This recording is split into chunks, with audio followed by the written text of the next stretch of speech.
जय भीम, नमोदय दोस्तों, कैसे हैं आप लोग? सहारनपुर के गांव लाल वाला गांव में कुछ दलित और सवर्णों में विवाद हो गया था, जिसमें दलितों को कुछ लड़कों को चोट भी ज़्यादा आई है। तो उसको लेकर बहन जी ने एक ट्वीट किया है, जो सबके हित के लिए था।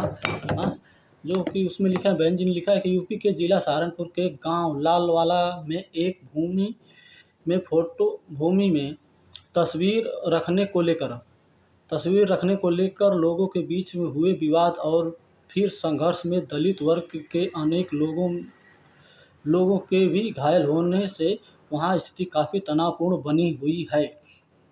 पुलिस व प्रशासन को वहां हालात को काबू में रखने के लिए तत्काल निष्पक्ष कार्रवाई करनी चाहिए। साथ ही दोनों वर्गों के लोगों से भी अपील है कि वे शांति व्यवस्था व आपसी सद्भाव बनाए रखें और मामला को ताकत से नहीं बल्कि कानूनी तरीके से सुलझाया जाए। यहीं पे यदि किसी के भड़काऊ भाषण आ रहे हैं, कोई या कुछ अपना फोटो रील्स बनाने के लिए पुलिस को प्रशासन उत्साहित करता है या तत्काल शासन को चेतावनी देता है, तो फिर वहाँ की मामला बढ़ जाएगा और दलितों आप लड़ेंगे तो इसमें आपका ज़्यादा नुकसान है।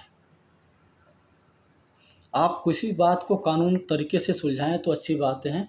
आप लड़ेंगे, पीटेंगे, आपके पास सोर्स नहीं, ताकत नहीं और ना ही आपका मौजूदा सरकार है। तो आप हर तरह से कमज़ोर हैं और जो कुछ जिस दलालों को आपने सपोर्ट दिया है ना, वोट दिया है, वो आपको खाली भड़का के अपनी रोटी सेकेंगे, तो उससे बचने की ज़रूरत है। हाँ, और रही बात कि सपा की, तो मैं एक पोस्ट देखा, सपा का अब वोट तो रहा नहीं पहले की अपेक्षा, क्योंकि अब दलित तो बिल्कुल वोट नहीं मिलने वाला है उनसे और ओबीसी का भी वोट नहीं जाने वाला है। कुछ यादव समाज का रहा भी वोट है उनका पूर्ण रूप से 6%, लेकिन उसमें भी से भी हिंदू के नाम पे कुछ परसेंटेज तो 2-3% तो बीजेपी को चला जाता है। तो इस बार तो बीजेपी सपा तो साफ है। और रहेगी बात कि बहुजन समाज पार्टी का, तो बहुजन समाज पार्टी का जो वोट है ना, वो किसी भी बहकावे में नहीं आने वाला होता है, नहीं। वो जो है वो रहेगा ही रहेगा। अब जो इतने हालात गिरने माने कंडीशन के बावजूद भी 9-10% हैं हम, तो सोचिए कि इतने वोट परसेंटेज की वैल्यू बहुत ज़्यादा है।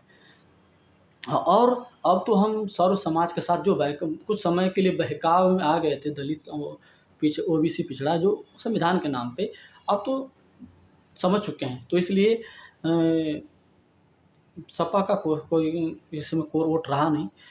और मुस्लिम समाज भी जो कोर वोटर था, वो बहुजन समाज की तरफ शिफ्ट हो रहा है धीरे-धीरे और बहुत उन्होंने ज्वाइनिंग किया है। डेली ज्वाइनिंग हो रही है, डेली बहुजन समाज पार्टी में कहीं न कहीं ज्वाइनिंग की जा रही है। और अभी कुछ समय प्रदेश अध्यक्ष विश्वनाथ पाल जी को थोड़ा माइनर हार्ट अटैक आया था, तो वो थोड़ा अस्वस्थ न थे, अब वो स्वस्थ हैं, फिर ज्वाइनिंग शुरू हो जाएगी। तो कुछ इस सब चीज़ को लेकर कुछ दलाल नहीं कह सकते, कुछ पैसे के लिए, उन लोगों ने स्वार्थ के लिए नाम पे बहुजन समाज पार्टी के लिए नेगेटिव पोस्ट करते रहते हैं, जो अपने ही समाज के लोग हैं, जो दलाल भी कह सकते हैं एक तरह से। तो उनसे सावधान रहने की ज़रूरत है। तो इस सब की से मुद्दों को लेते हुए, और दूसरी मुद्दा एक चीज़ और है कि अब आपने जिस भी सरकार को चुना है, आपने लगभग बीजेपी की सरकार लगभग 17 स्टेटों में हो चुकी है।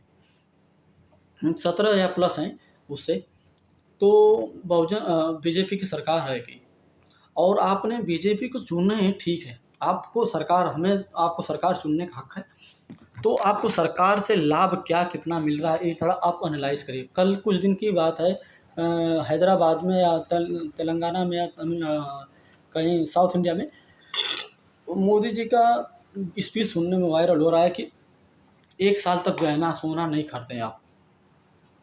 और तेल की स्थिति तो आप देख रहे हैं, पेट्रोल डीजल कितना महंगाई बढ़ते जा रहा है। तो ये सब चीज़ें तो बढ़ेगा ही बढ़ेगा। और कहने को तो कहा जा रहा है कि जो युद्ध हो रहा है ईरान या इराक के अमेरिका से बीच में, ईरान इराक इजराइल है किसके, तो कंफर्म नहीं है, थोड़ा मैं देख के बोलूँगा, फिर कल नेक्स्ट इसको कल सही करूँगा। मोदी जी उसका बहाना डाल रहे हैं, लेकिन आपको इस बार जांच करना चाहिए कि भारत सरकार पे कितना कर्ज है, कितना सरकार कर्ज है, और इसको पे मैं कल वीडियो लाता हूँ आपको विस्तार से, ठीक ना। तो हमने कितनी अच्छी सरकार चुनी है, तो इसका लाभ तो हमें मिलेगा ही मिलेगा, तो हमें और आपको सबको मिलेगा। जय भीम, नमो बुद्धाय दोस्तों।